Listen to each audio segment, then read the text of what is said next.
آج ہم انشاءاللہ علامات قیامت کبریٰ پڑھیں گے، یعنی قیامت قائم ہونے کی بڑی بڑی نشانیاں جو بالکل قیامت قائم ہونے کے قریب آ جائے گی۔ تو قیامت کے قریب ہونے کی 10 نشانیاں ہیں۔ سنن نبی داؤد میں ان کی تفصیل آتی ہے۔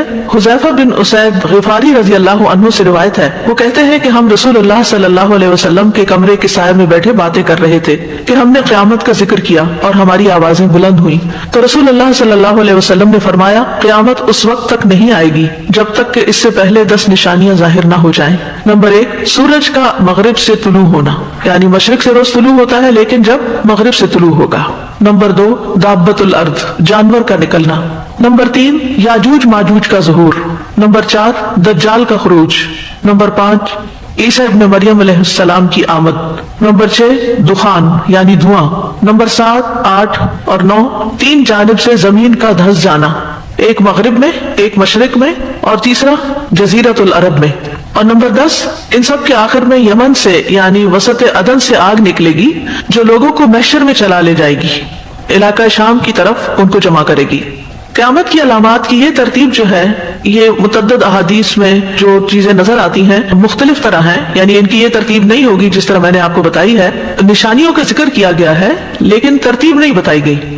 بہرحال اس میں علماء نے کچھ اجتہادات کیے ہیں، مختلف احادیث کو اسٹڈی کرنے کے بعد انہوں نے ایک کے بعد ایک علامت کا ذکر کیا ہے، لیکن ترتیب کے لحاظ سے آخری نشانی ہر جگہ آپ کا نمودار ہونا ہی ہے۔ جہاں تک سب سے شروع ہونے والی علامات اور اس کے بعد دیگر آنے والی علامات ہیں، تو اس میں بھی علماء کے درمیان اختلاف رہا ہے۔ بعض نے ان کی 2 قسمیں بیان کی ہیں۔ پہلی قسم زمینی علامات ہیں جن میں سب سے پہلے دجال ہوگا۔ دوسری قسم آسمانی علامات ہیں جن میں سب سے پہلے سورج مغرب سے طلوع ہوگا، جیسے کہ حافظ ابن حجر بیان کرتے ہیں۔ کچھ اور علماء ہیں جیسے امام طیبی ہیں، تو وہ کچھ یوں تقسیم کرتے ہیں۔ پہلی تقسیم، کچھ علامات قیامت کے قریب آنے پر دلالت کرتی ہیں، ان میں سے پہلی علامت دجال کا ظہور ہے، اور دوسری کچھ علامات قیامت قائم ہونے پہ دلالت کرتی ہیں، ان میں سے پہلی علامت دھوئیں کا ظاہر ہونا ہے۔ قرطبی رحمۃ اللہ علیہ التذکرہ میں کہتے ہیں کہ تمام نشانیوں میں سے پہلی نشانی دجال کا ظاہر ہونا ہے، یعنی جب دجال ظاہر ہو جائے تو سمجھو کہ اب قیامت بہت قریب آ گئی۔ پھر عیسیٰ علیہ السلام کا نازل ہونا ہے، پھر یاجوج ماجوج کا نکلنا ہے، پھر جب اللہ ان کو ان کی گردنوں میں ایک کیڑا پیدا کر کے ہلاک کر دے گا جیسا کہ حدیث میں آیا ہے، پھر اللہ تعالیٰ اپنے نبی عیسیٰ علیہ السلام کو فوت کرے گا۔ بعض علماء نے کہا ہے کہ وہ تقریباً 25 سال دنیا میں رہیں گے، شادی بھی کریں گے، ان کے بچے بھی ہوں گے، پھر طبعی موت مریں گے۔ عیسیٰ علیہ السلام کے ہوتے ہوئے زمین یاجوج ماجوج سے خالی ہو جائے گی اور لوگوں میں مدت لمبی ہو جائے گی، دین کا اکثر حصہ ختم ہو جائے گا۔ جب عیسیٰ علیہ السلام آئیں گے اس وقت تو سب لوگ اسلام پر قائم ہو جائیں گے، وہ صلیب توڑ دیں گے اور خنزیر کو ہلاک کریں گے۔ لیکن عیسیٰ علیہ السلام کے بعد پھر کیا ہوگا کہ لوگ اپنی عادات کی طرف دوبارہ لوٹنے لگیں گے اور کفر اور فسق کے نئے نئے کام ایجاد کر لیں گے۔ یعنی ہر زمانے میں ہوتا ہے، جیسے اللہ تعالیٰ تجدید دین کے لیے ایک بندے کو اٹھاتا ہے اور وہ بندہ لوگوں کو اللہ کی طرف بلاتا ہے، اور اس بندے کے فوت ہونے کے بعد پھر لوگ نئی نئی بدعات ایجاد کر لیتے ہیں۔ خود جیسا کہ نبی صلی اللہ علیہ وسلم کی وفات کے بعد ہم دیکھتے ہیں کہ امت میں بدعات ایجاد ہو گئی۔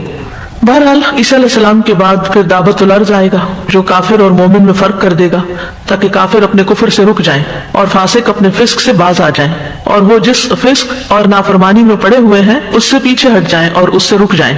پھر جانور ان سے غائب ہو جائے گا اور ان کو مہلت دی جائے گی۔ پھر جب وہ اپنی سرکشی پر اڑے رہیں گے تو سورج مغرب سے طلوع ہو جائے گا، اور اس کے بعد کسی کافر و فاسق کی توبہ قبول نہیں ہوگی۔ تو اس سے کیا پتہ چلتا ہے کہ ہر کچھ عرصے کے بعد ایک نشانی ظاہر ہوگی جو لوگوں کو ایک طرح سے خوف بھی دلائے گی، ان کو یاد دلائے گی کہ قیامت آنے والی ہے۔ پھر شاید کچھ لوگ سمجھ جائیں اور پھر دوبارہ وہی حالات ہو جائیں گے، پھر اللہ تعالیٰ ایک اور نشانی دکھائے گا، پھر ایک اور نشانی دکھائے گا، لیکن جب سورج مغرب سے طلوع ہو جائے گا تو پھر کسی کی توبہ قبول نہ ہوگی اور اللہ کا کلام اور شرعی احکام اٹھا لیے جائیں گے۔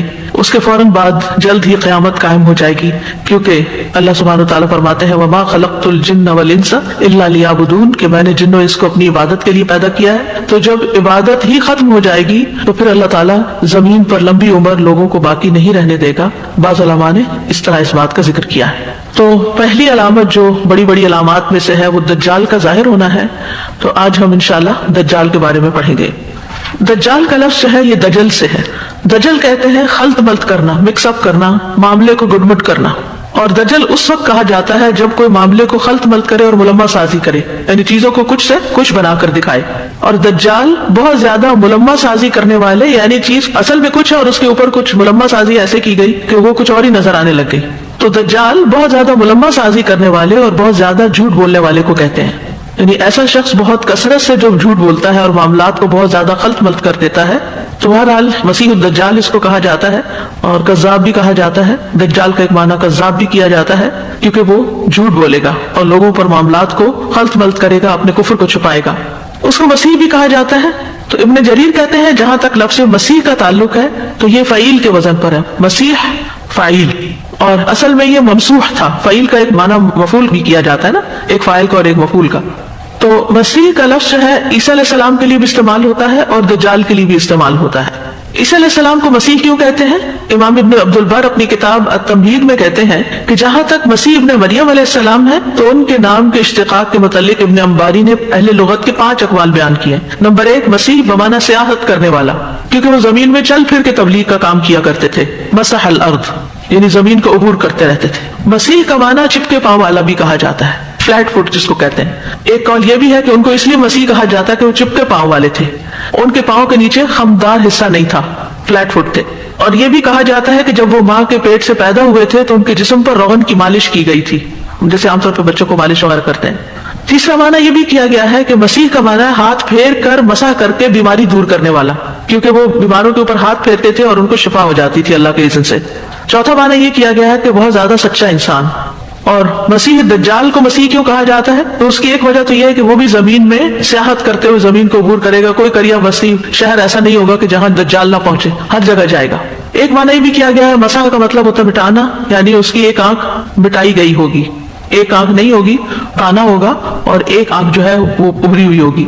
اور تیسرا معنی یہ بھی کیا گیا ہے کہ اس کے پاؤں کے تلوے بھی چپکے ہوئے ہوں گے. اور چوتھا معنی یہ کیا گیا ہے کہ بہت زیادہ گمراہ کرنے والا. اہل علم کہتے ہیں کہ مسیح کا لفظ بہت زیادہ سچے شخص کے لیے بھی بولا جاتا ہے اور بہت زیادہ گمراہ اور کذاب شخص کے لیے بھی بولا جاتا ہے. اور مسیح دجال جو ہے بہت زیادہ گمراہ اور کذاب ہے، یعنی یہ گمراہی کا مسیح ہے. اس کو کچھ معمول سے ہٹی ہوئی نشانیاں دی جائیں گی اور انہی کی وجہ سے وہ لوگوں کو گمراہ کرے گا، جیسے بارش کو برسانا، نباتات اگا کر زمین کو زندہ کرنا اور دیگر ایسی معمول سے ہٹی ہوئی چیزیں وہ کرے گا جو عام لوگ نہیں کر سکتے.